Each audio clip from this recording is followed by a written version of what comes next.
अथर्वण है। यमदूतों से शिव गणों की वार्ता। रावण जी ने कहा है, नारद, जब ये समाचार दीक्षित के पुत्र को मिला तो वह गृह त्याग कर कहीं दूर जाकर अपने भविष्य की चिंता करने लगा।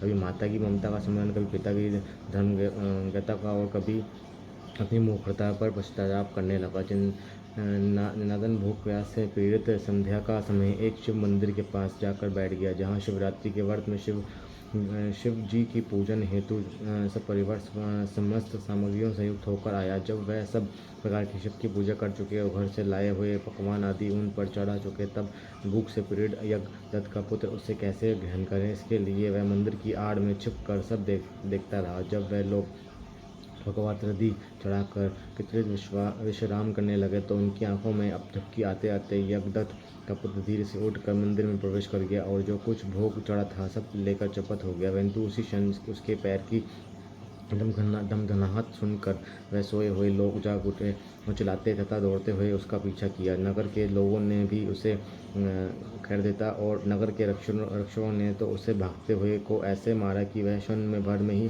अंधा हो गया। अभी तक उसने उस नवेद को खाया भी नहीं था कि इतने में यम के दूतों ने आकर उसे बांध दिया। परंतु जो ही वह उसे ले जाने चाहते थे कि दिव्य विमान पर बैठे हुए शूलधारी शिवजी के पार्षद भी उसे लेने के लिए वहां आ गए और बोले कि हे यमराज के गुणों, अब इस परम धर्मात्मा ब्राह्मण को छोड़ दो, क्योंकि इसमें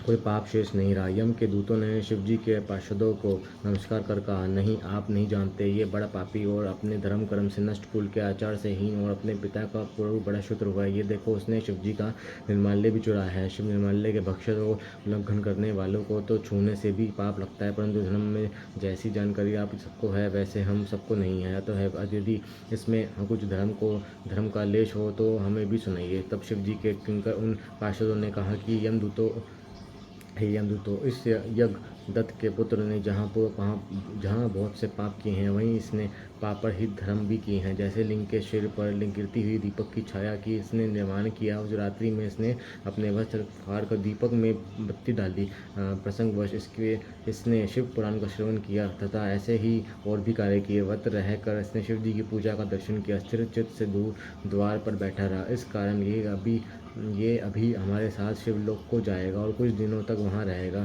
फिर पाप रहित होकर ये कलिंग देश का राजा हुआ, क्योंकि ये ब्राह्मण श्रेष्ठ निश्चय की ही शिव का प्रिय है। तुम लोग प्रसन्न हो, अपने लोक को जाओ। ब्राह्मण जी कहते हैं कि ये सुनकर यम के दूत जहाँ से आए थे वह वहीं अपने लोक को चले गए।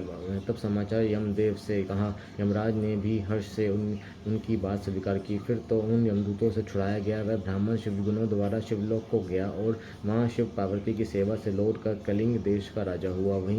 वहाँ उसका नाम अरिंदनम पड़ा। उसने अपने राज्य में शिव भक्ति का आचार प्रचार और विस्तार किया और शिव मंदिर में रत्नों के दीपक जलाते रहने से वह अलंकापित हुआ। शिव जी की थोड़ी भी सेवा बहुत फलदायक हुई। अब दत्त के पुत्र गुण निधि का ये चरित्र तो सुनेगा, उसकी सब कामनाएं पूर्ण होगी और उससे बड़े संतोष प्राप्त होगा। हे ऋषियों, अब किस प्रकार देवताओं के शिव मोर शिवजी ने कुबेर से मित्र किए वह आख्यान भी सुने। अतः शिशुमा प्राण देते रहे। संहिता का 68वां अध्याय सुनो।